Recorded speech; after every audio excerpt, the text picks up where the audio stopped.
नमस्कार साथियों, आज की वीडियो में हम बात कर रहे हैं कि पंचायत चुनाव के अंतर्गत वैध मत पत्र यानी कि वैलिड बैलेट पेपर और अवैध मत पत्र यानी कि इनवैलिड बैलेट पेपर की पहचान कैसे करेंगे। तो इसके लिए देखिए, आपके सामने स्क्रीन पर दिखाई पड़ रहा है कि पंचायत निर्वाचन परिशिष्ट 27 में इसकी जानकारी दी गई है। भाग एक में वैध मत पत्र की जानकारी दी गई है, वैलिड बैलेट पेपर से की। तो यहाँ पर देखिए, यदि एक ही अभ्यर्थी के खाने में एक से अधिक चिन्ह लगाए गए हैं, तब इस स्थिति में वह क्या हो जाएगा, मत पत्र वैलिड है, यानी कि इसको काउंटिंग में शामिल किया जाएगा। जैसे कि यहाँ पर देखिए, यह जो अभ्यर्थी है, इसको जो है मतदाता ने एक से अधिक बार मार्किंग किया हुआ है इस तरह से, तो ये इसलिए यह क्या है, वैलिड है। उसी प्रकार से एक ही अभ्यर्थी के खाने में एक से अधिक चिन्ह लगाए गए हैं, तो यहाँ पर भी देखिए, ये चिन्ह लगा हुआ है, यहाँ पर भी चिन्ह लगा हुआ है, इसलिए भी क्या है, वैध मत पत्र है। उसी प्रकार से एक ही अभ्यर्थी के खाने में एक स्पष्ट चिन्ह होने के अतिरिक्त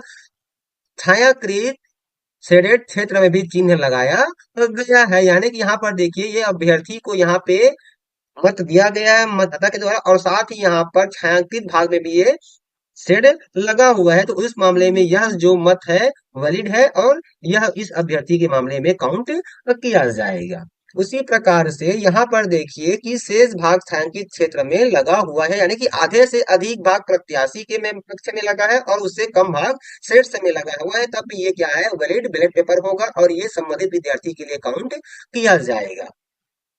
इस प्रकार से देखिए, ये भी संबंधित विद्यार्थी के लिए काउंट किया जाएगा। यदि ऐसा लगाया गया तो अभी ये संबंधित विद्यार्थी के लिए काउंट किया जाएगा, यानी कि ये सब क्या है, वैलिड बैलेट पेपर्स है। उसी प्रकार से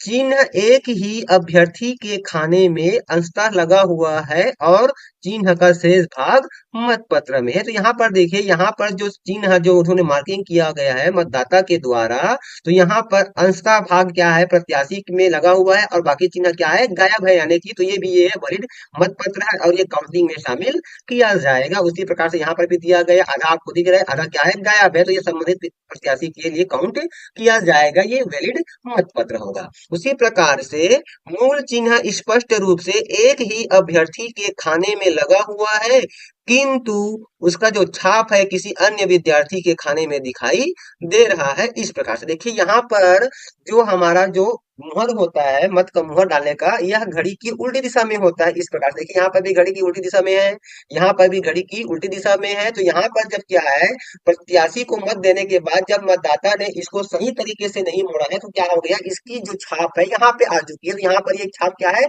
उल्टी छाप हो गई थी, यानी कि जो है मतदाता ने इस अभ्यर्थी को मत दिया हुआ है, तो इसको मत नहीं दिया है, ये उसका क्या है, छाप लग गया है मोड़ते समय, गलत मोड़ने के कारण। तो इस स्थिति में यह जो वैलिड मत पत्र है, और यह इसके लिए काउंट नहीं किया जाएगा, बल्कि इस अभ्यर्थी के मामले में ये काउंट किया जाएगा। उसी प्रकार से चिन्ह एक ही अभ्यर्थी के खाने में है, पर एक धब्बा किसी अन्य अभ्यर्थी के खाने में लगा हुआ है। तो यहाँ पर देखिए, जब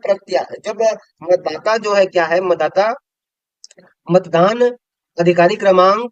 2 के पास जाता है, और वहां पर वो क्या करता है, प्रति पर्ण पर अपने अंगूठे का निशान लगाता है, तो उसका जो निशान है, इसमें मतदान करते समय क्या हो चुका है, यहाँ पर लग चुका है, लेकिन उन्होंने मत किसको दिया है, इस प्रत्याशी को दिया हुआ है। तो इस मामले में यह वैलिड मत पत्र होगा और इस प्रत्याशी के लिए काउंट किया जाएगा, इसको नेग्लेक्ट किया जाएगा, ये गलती से लगा है मतदाता के हाथ से।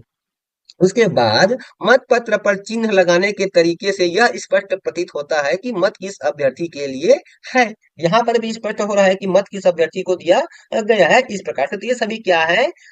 वैलिड मत पत्र है, जिसकी जानकारी पीठासीन अधिकारी की डायरी में परिशिष्ट 27 के भाग एक में दिया गया है। तो इस प्रकार से यदि मत पत्र पे चिन्ह या निशान लगे हुए हैं, तो इन सभी को वैलिड मत पत्र माना जाएगा और इसको काउंटिंग में शामिल किया जाएगा। अब बात करते हैं हम अवैध मत पत्र यानी कि इनवैलिड बैलेट पेपर्स, जिसकी जानकारी पंचायत निर्वाचन के परिशिष्ट 27 के भाग 2 में दिया गया है, जिसमें देखिए, यहाँ पर कहता है पूरा भाग पर कोई चिन्ह नहीं है, कोई चिन्हांकन ही नहीं। देखिए, यहाँ पर जो बैलेट पेपर पूरी तरह से क्या है, ब्लैंक है, यानी कि किसी पर किसी प्रकार का कोई मार्किंग निशान नहीं है, इसलिए ये क्या है, इनवैलिड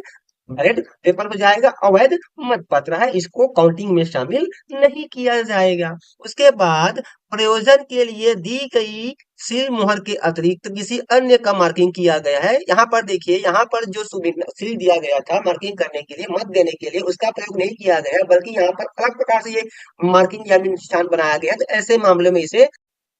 इनवैलिड मतपत्र यानी कि अवैध मतपत्र में शामिल किया जाएगा। यहाँ पर भी देखिए उस प्रकार से कोई मार्किंग नहीं किया गया है, बल्कि यहाँ पे गलत प्रकार से निशान लगाया गया है, इसलिए क्या है, इनवैलिड बैलेट पेपर होगा। यहाँ पर भी देखिए mark entitled in the sets area, यहाँ पर देखिए इस मामले में ये इसलिए अवैध है क्योंकि यहाँ पर जो मत का अंकन किया गया है मतदाता के द्वारा, यह पूरी तरह से सेट्स एरिया पे किया गया है, यानी कि यह न तो इसके फेवर में दिख रहा है और न ही ये इसके फेवर में है। यहाँ पर भी ये नहीं इसके फेवर में है और न ही इसके फेवर में है, इसलिए क्या है, इनवैलिड बैलेट पेपर में शामिल किया जाएगा, इसको गणना में शामिल नहीं किया जाएगा यदि सेट भाग से पूरी तरह से मतांकन कर दिया गया है उस स्थिति में। उसी प्रकार से ऐसी लिखावट जिससे मतदाता का पहचान जा सकता है, मतदाता का परिचालन संभव है, तो इस स्थिति में यह भी वैलिड मत पत्र नहीं होगा, यह इनवैलिड होगा और इसको भी काउंटिंग में शामिल नहीं किया जाएगा। यहाँ पर देखिए मतदाता के पहचान की अलग से निशान किया गया इस प्रकार से। अब जब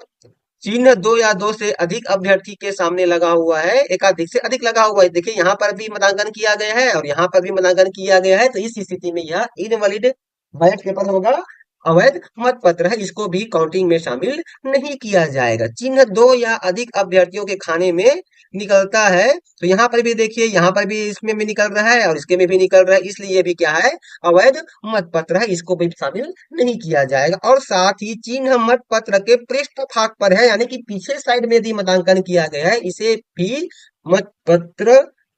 ये काउंटिंग में शामिल नहीं किया जाएगा, यह भी अवैध मतपत्र है। तो इस प्रकार से साथियों वीडियो में बताए गए प्रोसेस के अनुसार से आप आसानी से वैध मतपत्र की पहचान और अवैध मतपत्र की पहचान आसानी से कर पाएंगे, जिससे कि आपको गणना करने में आसानी होगी। तो साथियों इसी प्रकार के वीडियो पाने के लिए आप हमारे चैनल से जरूर जुड़े रहे। तो फिर मिलते हैं साथियों एक नई जानकारी एक नए वीडियो के साथ, तब तक के साथियों नमस्कार।